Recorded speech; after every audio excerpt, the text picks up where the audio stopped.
The X Zone Radio Show with Rob McConnell is largely an opinion talk show.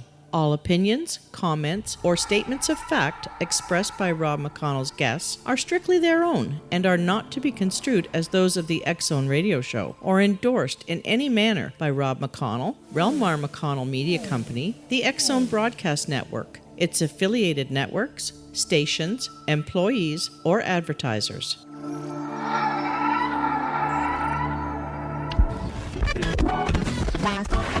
All Hit Radio.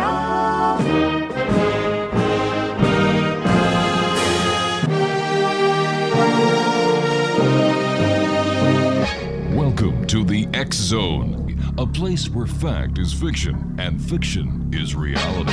Now, here's your host, Rob McConnell.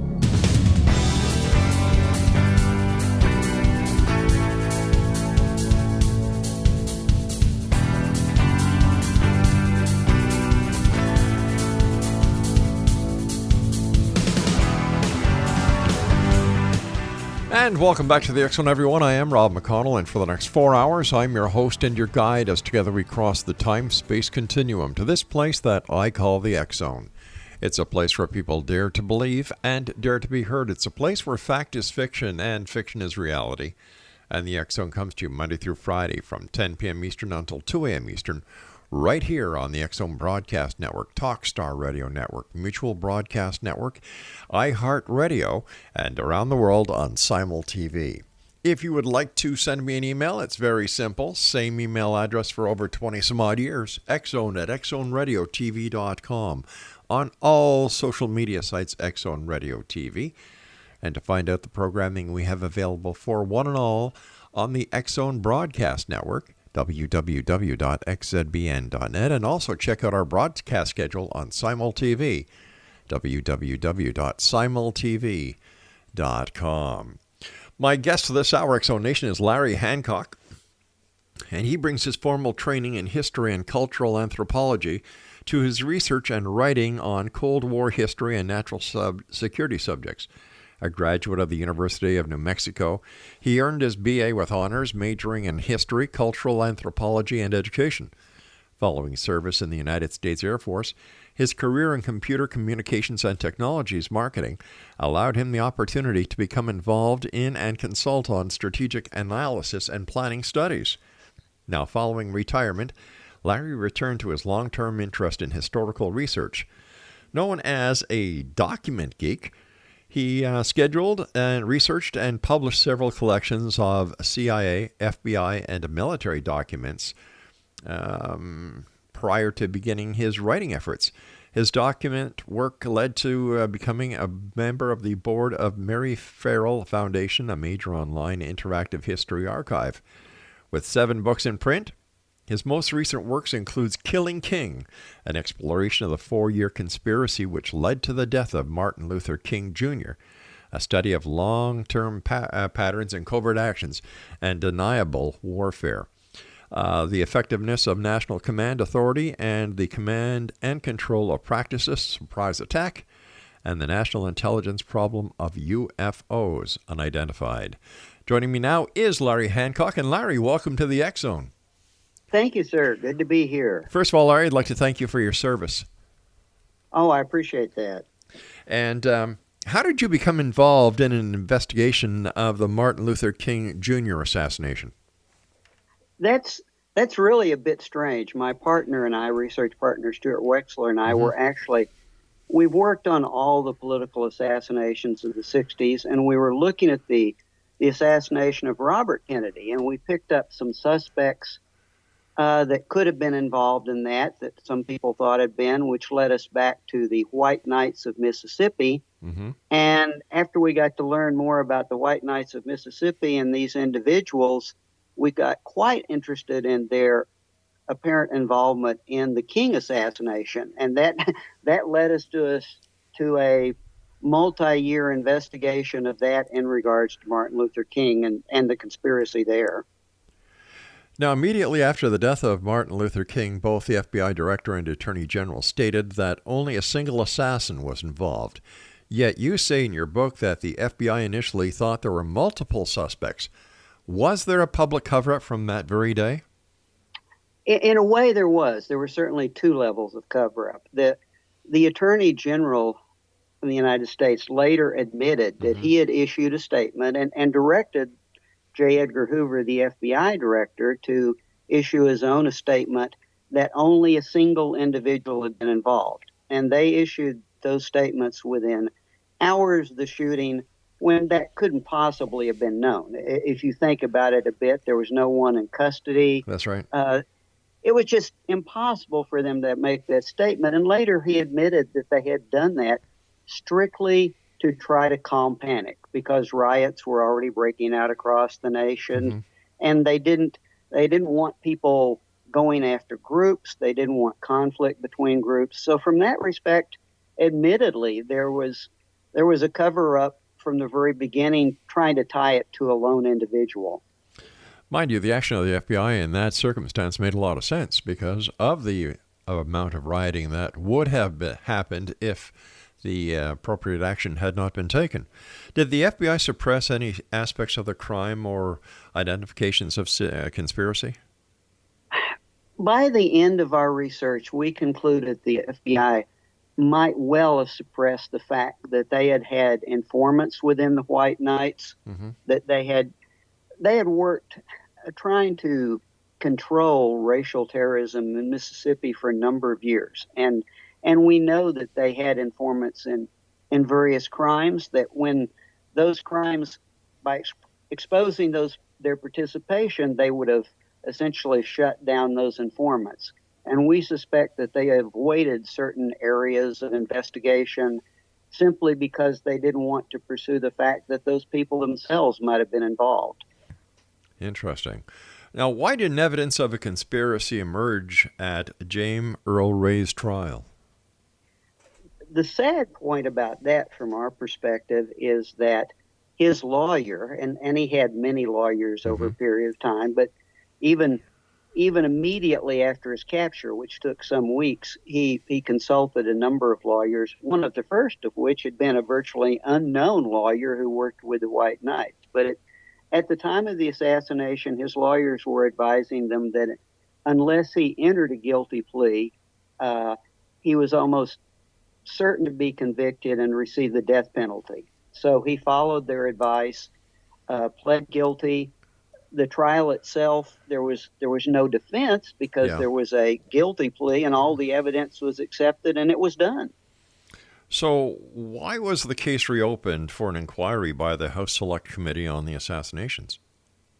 Well, really, I think it, as with the JFK assassination, actually all three political assassinations had come into question by the 70s, because after Vietnam and Laos and Cambodia and Watergate, the public was quite concerned, Congress was quite concerned that it had been routine for the American intelligence agencies, the FBI, the CIA, to withhold information, and a great deal of lack of trust had developed. And the HSCA, the House Select Committee, really was tasked with looking at all three of those investigations, although they only really had the time and money to look into JFK and MLK. Yeah. What evidence convinced the HSCA that there was, in fact, a conspiracy? The more they looked at James Earl Ray himself, the more it became obvious that the man had no motive. He had no history in that kind of crime. He had no backstory in racial hatred or violence. And so that made them very suspicious. And the next thing was they found that the one interest he had, and everyone testified to, was money. Everything he did was about money, and they began to discover a series of leads to a very large bounty that Ray had become aware of. And that led them off on the trail of looking at the fact that Ray had responded to a bounty offer and entered into a conspiracy as a tool of that bounty, essentially. Now, if the HSCA determined that there was, in fact, a conspiracy in the murder of Martin Luther King Jr., why it was not reopened as a murder investigation. Why was it not reopened, I should say, as a murder investigation by the U.S. Department of Justice? That's a very frustrating thing. And of course, the truth is they reached the same conclusion as far as JFK and MLK, that there was evidence of conspiracy. The problem is, as far as the Justice Department and MLK, the Justice Department was facing the fact that Ray had been convicted. It was not a cold case. It was, by their definition, not an open criminal act, and they just used that as a justification not to respond. So do you think they just fluffed it off? Yes, it certainly does look like. In both cases, it looks like Justice, we know actually that we have the documents now that shows that Justice had actually tried to involve itself originally and had some suspicion that there was something that the FBI wasn't doing, and that J. Edgar Hoover and the FBI actually kept them out of their investigation. And we go through that in our book. And it appears that after the HSCA brought this back to them, the Justice Department looked at the history of it and decided they just didn't want to revisit that. Larry, stand by, my friend. You and I have got to take our first commercial break. X-Zone Nation, Larry Hancock is our very special guest this hour. And Larry's website is www.larry-hancock.com. That's larry-hancock.com. And Larry and I will be back on the other side of this commercial break as we continue here in the X-Zone with yours truly, Rob McConnell, from our broadcast center in Hamilton, Ontario, Canada. Don't go away.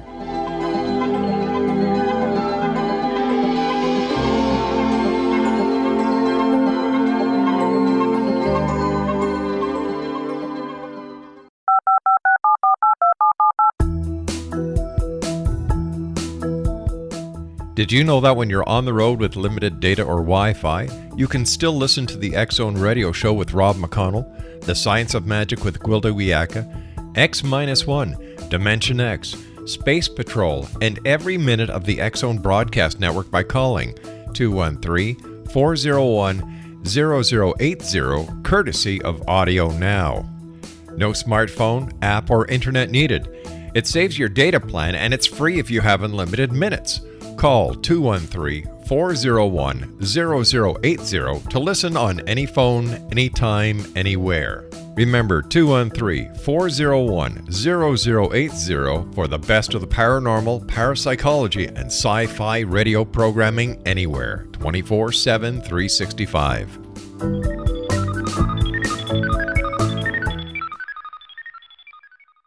You have heard of the X-Zone? Now watch it on Simul TV. Plus 500 video games, live TV channels, free video on demand, worldwide, and more. Does this sound like tomorrow's television? Well, it is, but you can have it today, right now.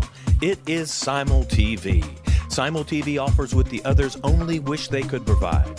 15 exclusive channels like X-Zone, sci-fi, and horror. We are worldwide. No other provider offers that. 500 built-in video games. No need to have an extra expensive system. We have them included. Free video on demand. Live streaming events from around the world. Interactive online network, and much more. Tomorrow's TV today. Simul TV. Sound too good to be true? Well, it's not. You can have Simul TV today. Sign up at simultv.com. Do it today.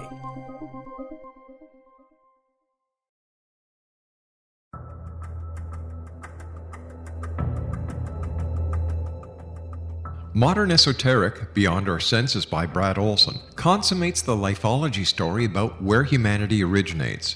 It is the lost continents, the primitive wisdom, the mythos of creation, and the rethinking of ancient history as we are taught in academia. There is much more to the story than what we have been told. As this is the first book in the Esoteric series, Modern Esoteric starts at the beginning of time and accelerates up to this modern age. Future Esoteric is book 2 in the series and takes a forward-looking position ahead of today with an open and honest examination of the ET issue and various unexplained phenomena. To discover the writings of author Brad Olson, visit www.bradolson.com. That's www.bradolson.com.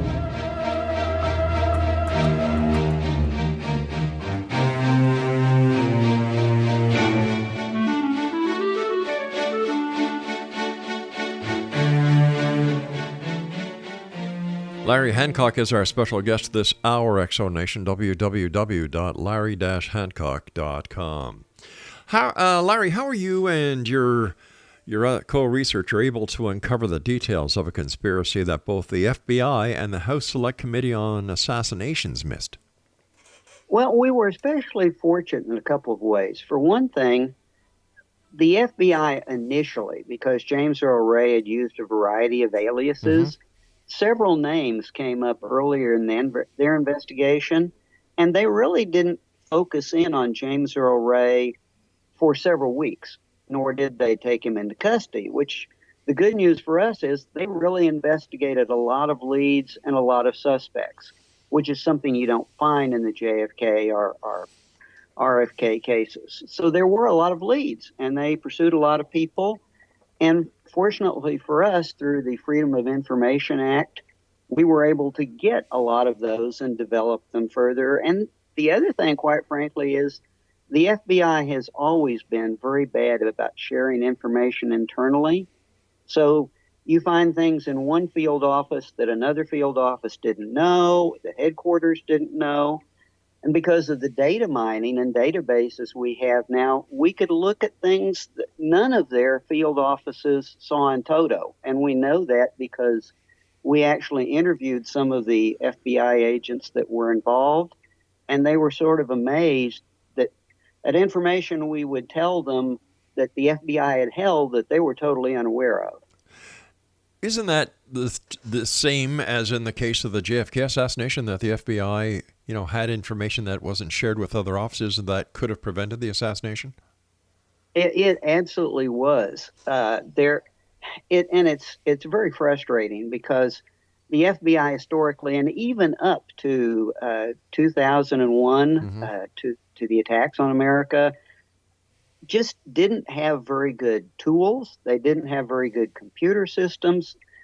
Even at that time, in this decade, they were lagging behind virtually every agency in the government, partially because, to be honest, in having investigated them, some of their offices were very parochial. They liked to pursue their investigations and get prosecutions and get brownie points from the director.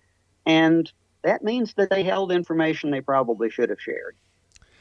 Gee, that's a very bad tactic to follow in police work. It's I'm a former cop myself, and the key to any success during an investigation, bringing the perpetrator to justice, is the sharing of information.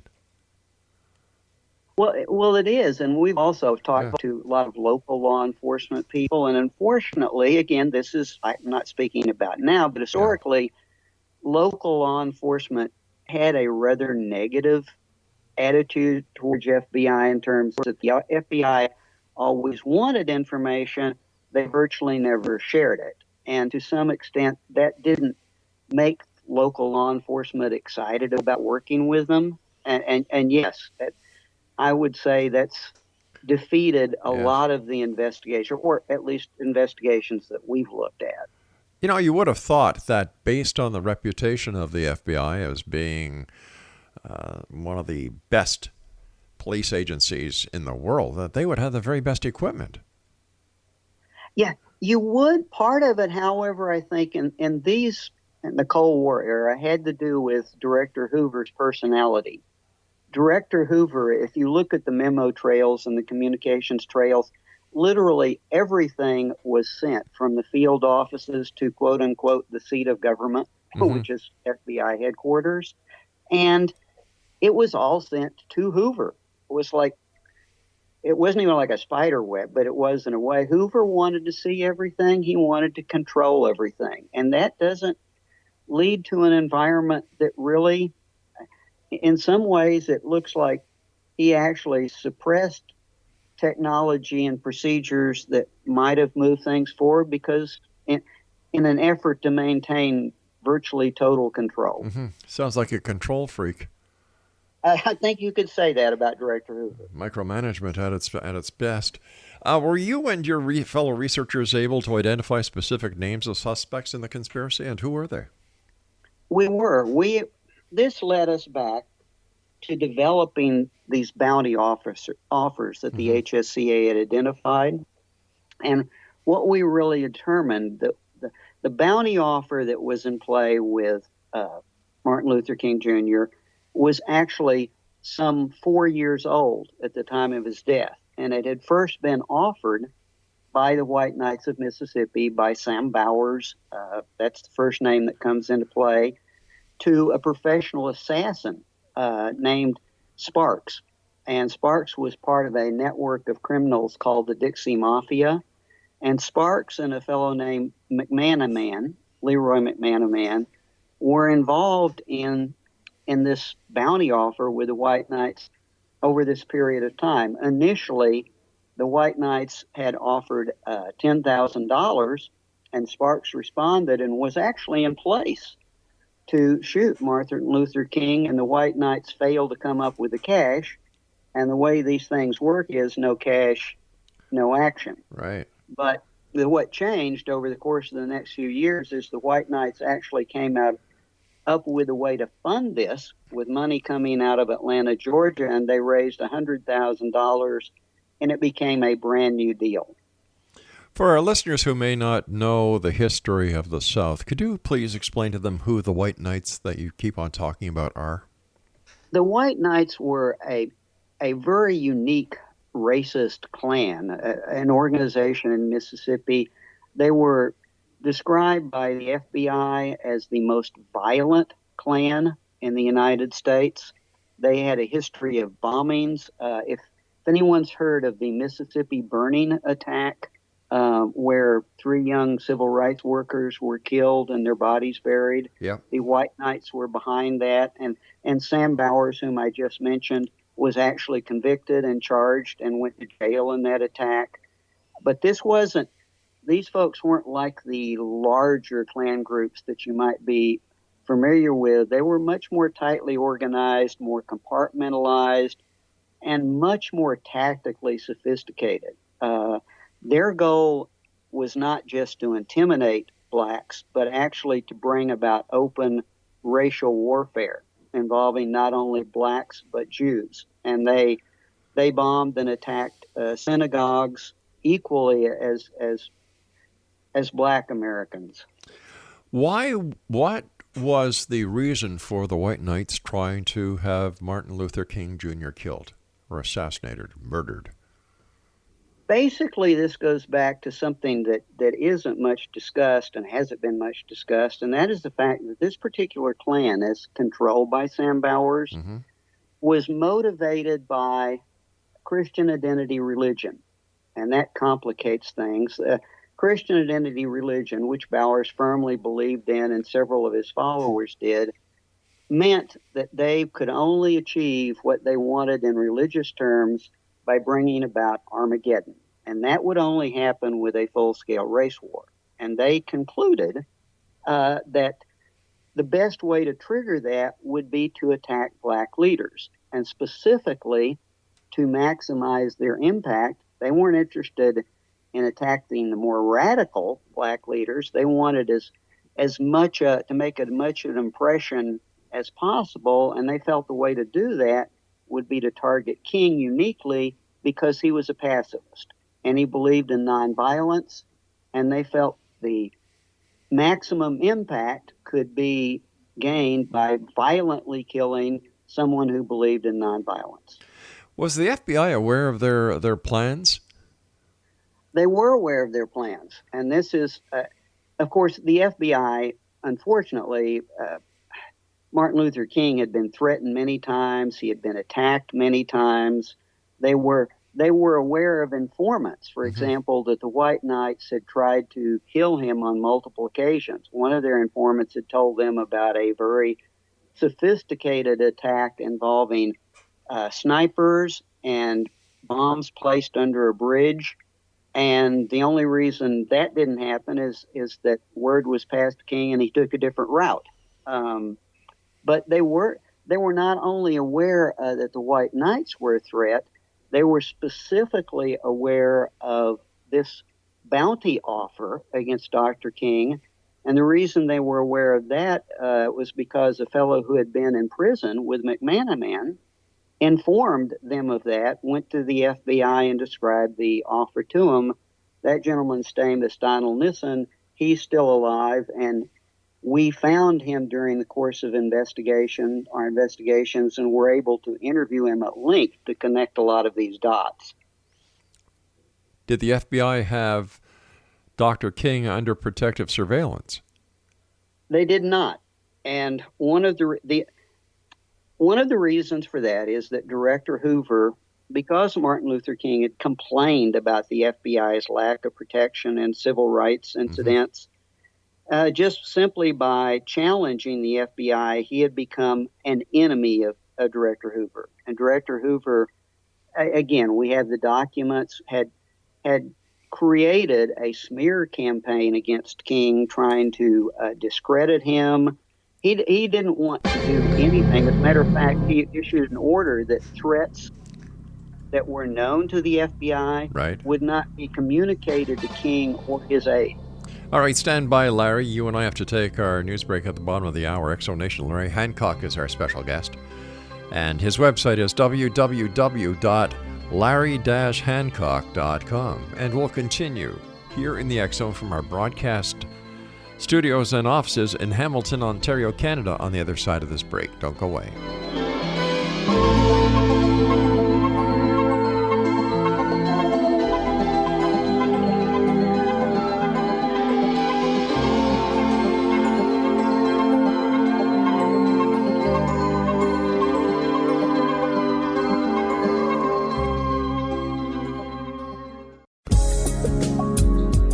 From our broadcast studios in Hamilton, Ontario, Canada, to the world and beyond, you're watching the X Zone Broadcast Network, www.xzbn.net.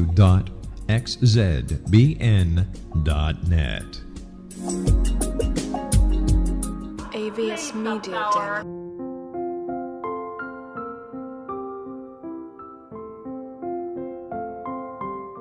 I am Dr. Carl O'Helvey, founder, president of a new cancer foundation focusing on evidence-based physical, mental, and spiritual interventions, including natural cancer cures, prayer, meditation, affirmations, nutrition, and other related holistic cancer prevention and cure modalities. These are used in cancer education, research, and financing care. I ask for your help to continue this important work by donating at www.holisticcancerfoundation.com.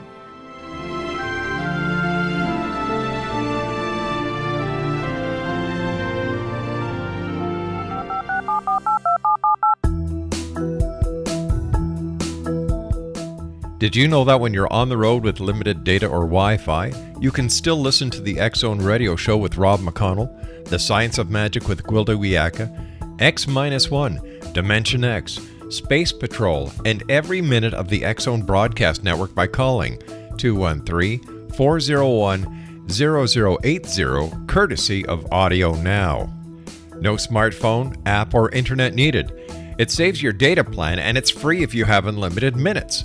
Call 213-401-0080 to listen on any phone, anytime, anywhere. Remember 213-401-0080 for the best of the paranormal, parapsychology, and sci-fi radio programming anywhere, 24/7, 365.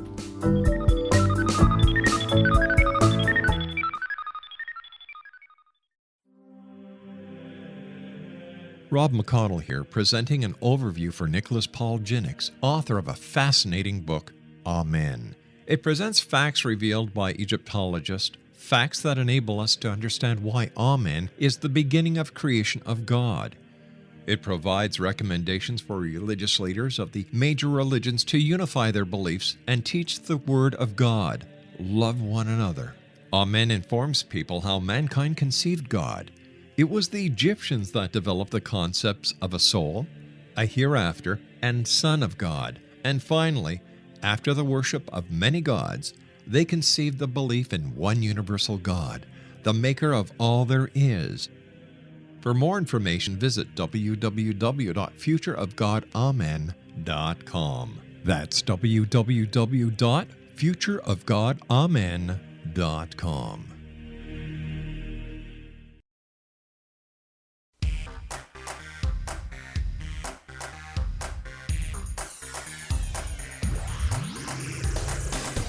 Welcome back, everyone. Larry Hancock is our special guest for this hour, www.larry-hancock.com. So the FBI knew that there was this bounty out. They knew that the White Knights had it out for King. The director of the FBI didn't want to give King any protection because he was, Dr. King was actually complaining that he wasn't getting the protection that he deserved. So where does the fault lie? Can we say that the FBI was complicit?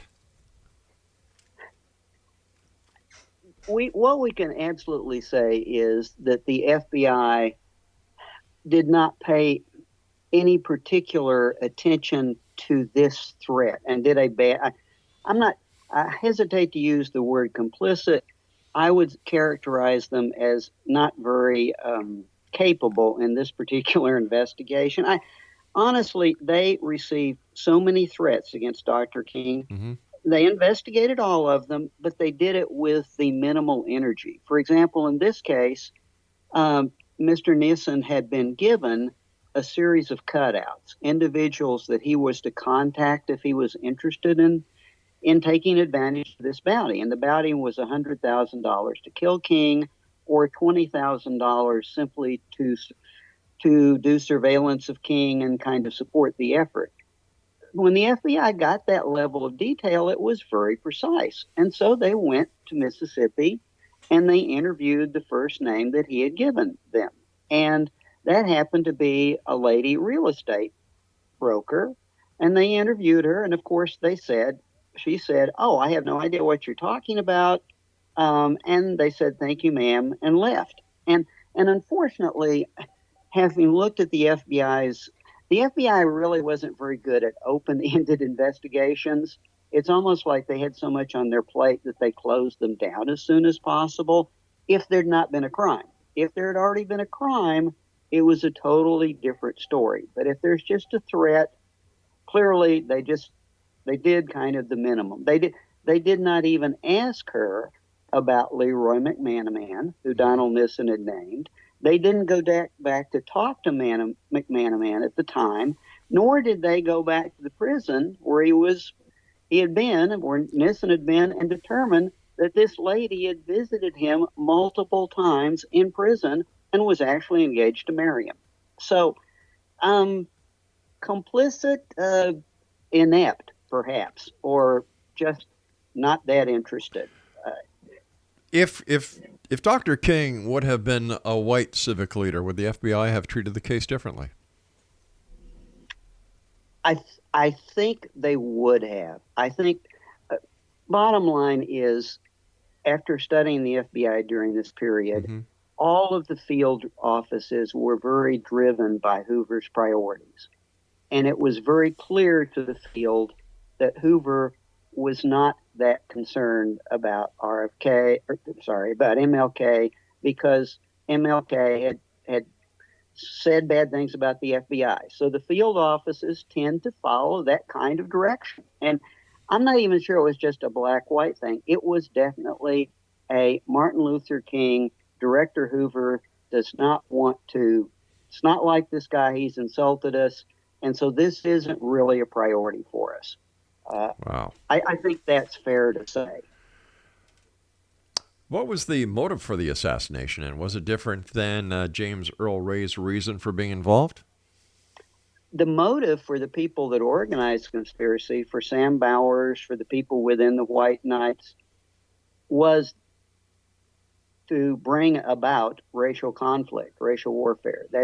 Bowers said that. He's actually, we have an FBI informant who was on record with the FBI saying that Bowers remarked to him that actually most of the people in the White Knights had no idea what the real motive was. They were just, he referred to them as rednecks and kind of treated them as cannon fodder. But Bowers was very sophisticated. He considered himself, interestingly described himself as a warrior monk. And he was into this belief system, into the whole concept. That was the motive. As far as James Earl Ray was concerned, he had been a prison escapee for over a year. He had already tried to get out off the continent through Canada. He had tried to get out through Mexico. Both those efforts had failed. He was in Los Angeles. He had tried to get a job. That really didn't work. And he was running out of money. And for him, the motive strictly was money. Was James Earl Ray involved in the actual assassination, and was he the shooter? We feel that he was actually involved in the assassination. I mean, in fact, there's literally no doubt. And we kind of go step by step through that, what his path from Los Angeles to the South.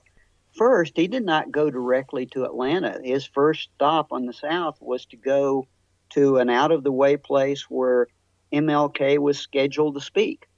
And he never could explain it during the trial or anywhere else why in the world he ended up there. Well, he actually said he got lost on the freeway. But if you look closely, there's really not an exit off the freeway that he was taking Atlanta to get him there. He was clearly there stalking MLK. And it just so happened that once again, MLK spontaneously changed his plans and spoke at a different town than he was supposed to, where Ray was. When Ray went on to Atlanta, again, he was clearly stalking MLK. Long story short is, there is no doubt that Ray was involved in this conspiracy and knew that King was being targeted. You know, they where say... the evidence, sorry. No, go ahead, sir. Where the evidence gets really bad, and this is the fault of Ray's trial, where a lot of evidence was accepted without any challenge, without a defense. The House Select Committee found lots of problems with the evidence against Ray, lots of loose ends, but enough so that you could say, yes, Ray was in the building. It's very likely the shot was fired from the building, and odds are that Ray may have taken it.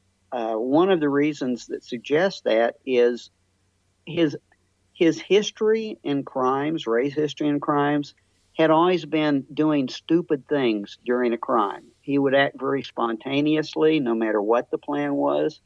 And in this case, our conclusion was that he decided at the last moment, when he realized that that across the motel, across the street from him, Dr. King had come out on the balcony twice. And he knew that that bounty offer was $100,000, and the best he might get otherwise was possibly 10 or 20, and he may have taken that shot. The problem with that is nothing about what he did shows any sign of premeditation, because he had no escape plan. He left all the stuff in the room that he had no need to take in the room. He left stuff back in Atlanta. It looks entirely stupid if he had planned to kill him, but he may have done so spontaneously. Did we learn anything that we could use from the investigation that was carried out into MLK's assassination? We did. We learned there's actually a number of, for example, there were unknown fingerprints that the FBI was never able to identify and trouble to identify. We're still investigating those with the National APHIS fingerprint system. There's work that can be done there. The FBI identified two very mysterious characters that were in town, that fled town immediately after the shooting, that may well have been Dixie Mafia members. They lost them. Both men were clearly doing something highly suspicious, and that represents a good lead. There are other leads in Atlanta that we've developed out of it. We we feel that the case could certainly be taken further, including the fact that we have Nissen, who is a living witness to having carried part of the bounty money for the killing to Mississippi from Atlanta. What would be accomplished by reopening the investigation and reopening the case? The point would be that it would really clarify a point of American history, right, and the fact that this was a political assassination that was driven by motives that we haven't acknowledged historically. As with the JFK assassination, we've let a single individual take the responsibility for the crime, and this individual has no motive. There is no way that you can find a motive for James Earl Ray as an individual. The same goes in the JFK case. And so what we have left ourselves, our history is incomplete because we're not acknowledging the full story. There seems to be a number of similarities between the JFK case and the MLK case. There are. One of the big similarities is the fact that, as mentioned before, as soon as the FBI has crime scene evidence that pointed towards an individual, we see in both cases that they essentially close down their investigation. In the case of MLK, that took several weeks.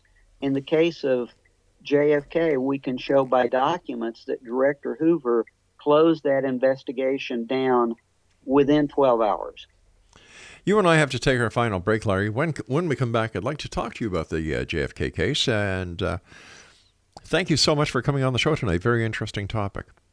Oh, certainly. Thank you. All right, stand by. Larry Hancock is our guest. www.larry-hancock.com. And this is the X Zone. My name is Rob McConnell. We're coming to you from our broadcast center and studios in Hamilton, Ontario, Canada. If you'd like to send an email, xzone@xzoneradiotv.com. On all social media sites, X Zone Radio TV. And don't forget, you can check us out at www.xzbn.net and watch us on Simul TV. We'll be back after this break. Don't go away.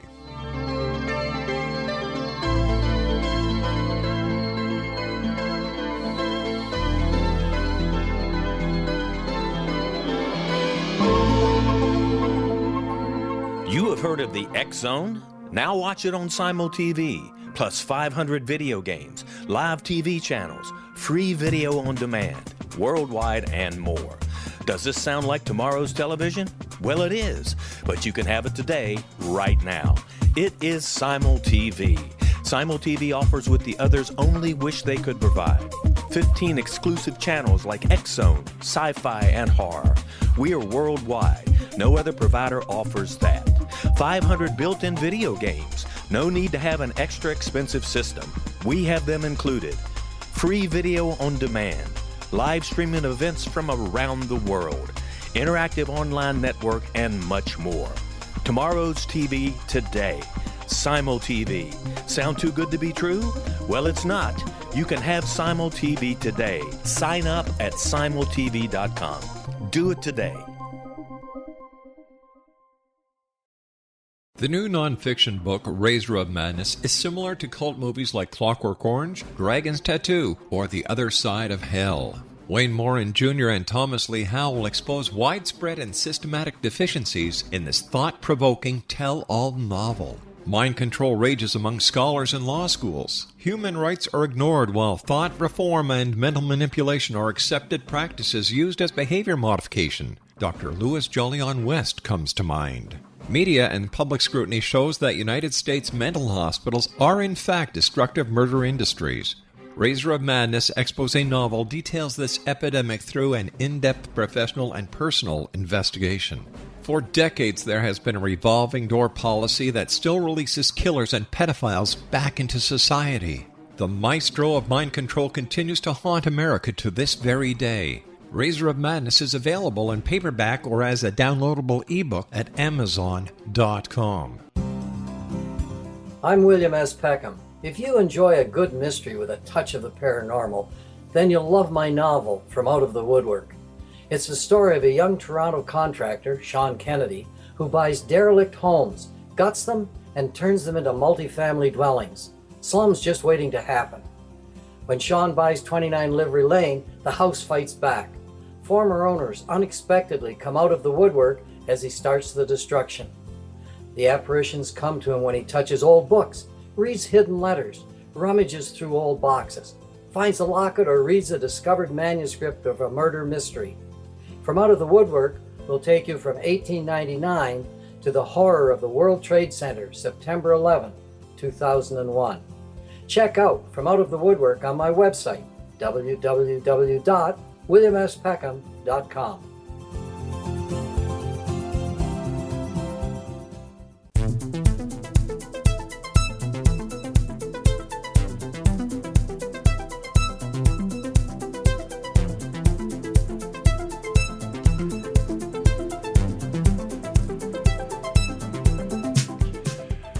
Larry Hancock is my guest this hour. Exonation, www.larry-hancock.com. First of all, Larry, thanks so much for coming on the show tonight. Very interesting information that you've been sharing with us. I certainly appreciate your time, sir. Oh, I've enjoyed it. Larry, let's talk about the JFK assassination, because as you and I were discussing the MLK case, certain similarities kind of jumped out. For example, when it comes to the information that the FBI had gathered pertaining to a possible attempt on President Kennedy's life, was that taken serious? And if so, is this another case where the FBI dropped the ball? The interesting thing in that case is we have a lot of evidence that shows that both the Secret Service and the FBI were concerned about threats to JFK in the fall of 1963. Mm-hmm. For example, a motorcade in Chicago was actually canceled because of a warning that there were Cuban exiles who had traveled to Chicago that could represent a threat to the president. The motorcade was canceled. Records pertaining to that were destroyed. There definitely was cover-up within the Secret Service office in Chicago, and we have the documents about that now. It was so bad that when the secretaries who prepared some of the memos were later questioned by the Assassination Records Review Board, they claimed that they had never seen documents that their own typist identification are on. They're scared to death to talk about it. There's a warning out of New Orleans, a warning out of San Antonio. Certainly there were, and worse yet, when the Assassinations Record Review Boards in the 90s began investigating this, even in the 1990s, the Secret Service, against direct orders, destroyed a whole series of files relating to JFK's travels that fall. And it makes no sense that they would do that decades later unless somebody had dropped the ball. Was the assassination of JFK a conspiracy? Absolutely. Was Lee Harvey Oswald a patsy? Very probable. One thing that is, I think, super clear is that Lee Harvey Oswald did not at all expect the president to be killed. Lee Harvey Oswald shows every sign of expecting to do something that day, to leave Dallas, expecting something to happen for his own personal agenda, which is why he left his wallet, his money, his wedding ring with his wife. He was planning to do something that day, but there's no sign that it involved killing President Kennedy, and that's reflected in the testimony because the witnesses, the cab driver, the bus driver, the witnesses who saw him after the assassination observed his behavior totally change from the time he left the school book depository to the time he actually learned that the president was killed. And he virtually went into shock at that point in time. The same thing can be said for Jack Ruby. Something did not happen that they expected, and what it appears to be is that was the actual killing of the president. So was Lee Harvey Oswald involved with either of the National Security Agency, or was he a CIA operative? Lee Oswald, we actually have, again, the documents that show that Lee Oswald had volunteered to provide information to the FBI. And in his very first interview with the FBI after his return to the United States, he's on record as having offered to inform to the FBI any contacts with him that appeared suspicious. In New Orleans, he went so far as, when he was jailed for leafleting, calling for an interview with the FBI, having an interview with the FBI, and we now know that the person he requested by name was an FBI counterintelligence officer. There's every sign that he was an informant for the FBI, and there was actually a file memo of that on record that the FBI had to work very hard to cover up in New Orleans. The CIA was very much aware of them. The CIA may have been using him through a third-party connection as a dangle, which means all they really had to do was watch who he was talking to and who was talking to him. The FBI connection is much closer and very likely explains why the FBI obfuscated part of the investigation and lied about part of it. So where did Jack Ruby fall into place in all of this? You know, you've got Lee Harvey Oswald, who's been arrested and being charged with the assassination of President Kennedy. They're bringing him down to the police garage to transport him. Jack Ruby, who is very friendly with the cops, gets in. Ruby goes right up to him, point blank range, and fires a round into his stomach. And that was not spontaneous on Ruby's part. The strange thing is Ruby's defense claimed that he did that spontaneously because he was so concerned about Jackie Kennedy having to come back to some sort of a trial and testify. Of course, later on, the attorney that offered him that excuse said that he had made it up on the spot and it was totally fiction. Long story short, Ruby had been brought on board to do certain contacts, logistics work in advance of the attack. He was not aware that it was going to be an actual attempt to kill the president. He was thinking it was going to be something more in the nature of a false flag exercise to point the blame at Cuba.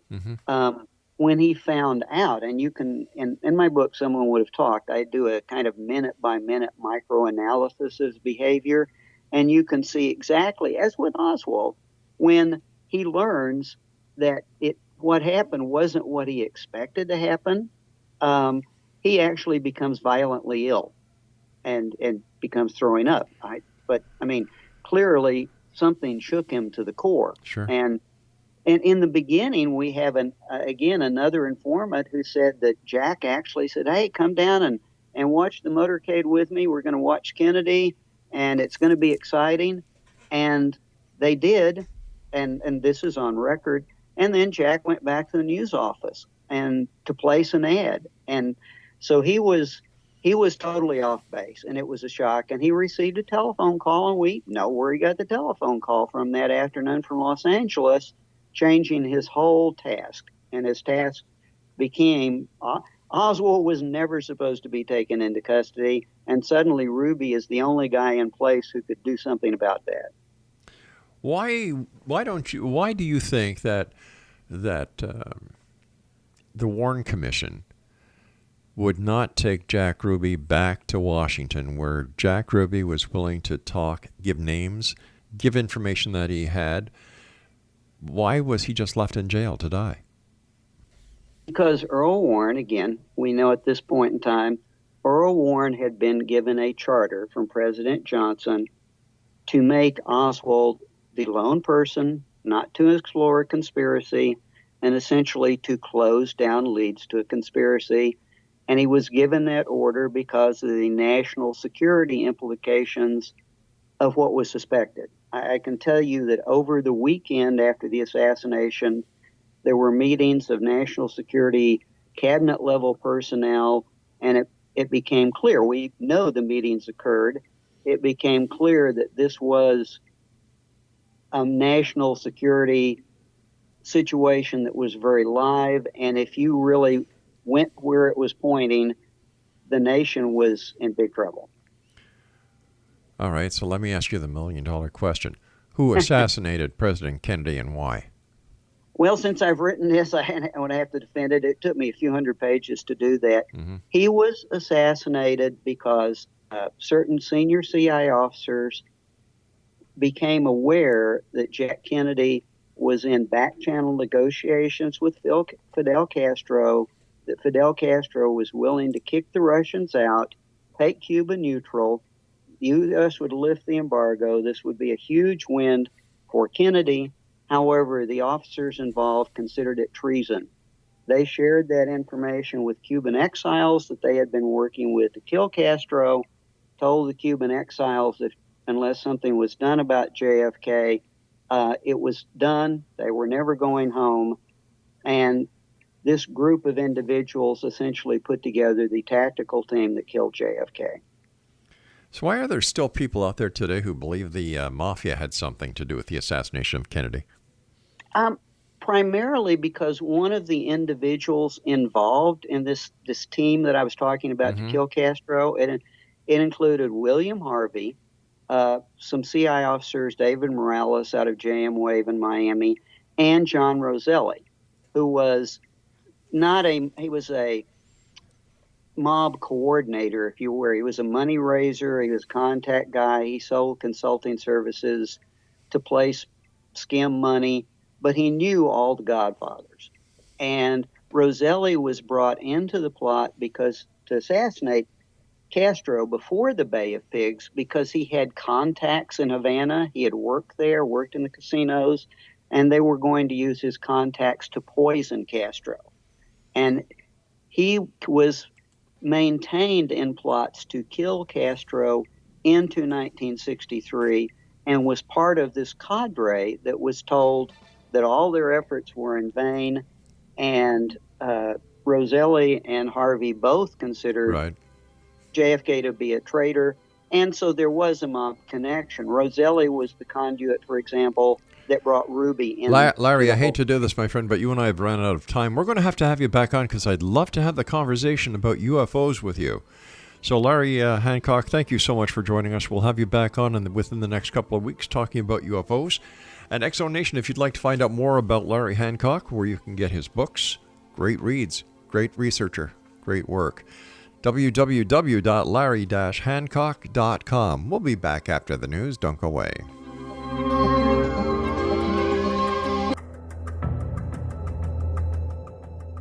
Modern Esoteric, Beyond Our Senses by Brad Olson, consummates the lifeology story about where humanity originates. It is the lost continents, the primitive wisdom, the mythos of creation, and the rethinking of ancient history as we are taught in academia. There is much more to the story than what we have been told. As this is the first book in the Esoteric series, Modern Esoteric starts at the beginning of time and accelerates up to this modern age. Future Esoteric is book 2 in the series and takes a forward-looking position ahead of today with an open and honest examination of the ET issue and various unexplained phenomena. To discover the writings of author Brad Olson, visit www.bradolson.com. That's www.bradolson.com.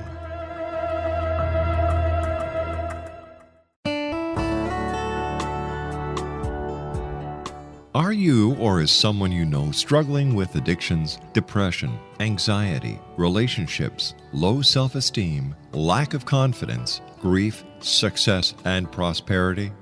Do you know that your subconscious belief plays a big role in the outcome of your hard work?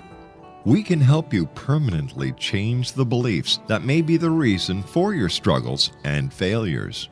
We care about getting you the return on your investment and the results you are looking for. We can help you be free of the limitations of your past and in realizing your highest potential. We work with people by phone and Skype. For more information, visit us at www.ritasoman.com. That's www.ritasoman.com.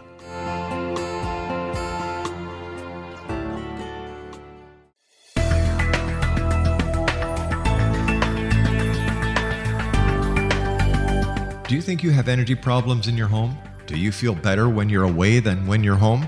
Joey Korn is a global leader in the world of dowsing who specializes in personal energy clearing and space clearing. He can help you create an ideal energy environment in your home no matter where you live in the world. Learn about his remote spiritual house cleaning services and much more at www.dowsers.com. You can get Joey's book, Dowsing, A Path to Enlightenment, as well as other dowsing books and tools, Kabbalah books, and Walter Russell books. Joey's work is really amazing. Go to dowsers.com right now. That's DOWSERS.com or call 1-877-DOWSING. That's 1-877-369-7464.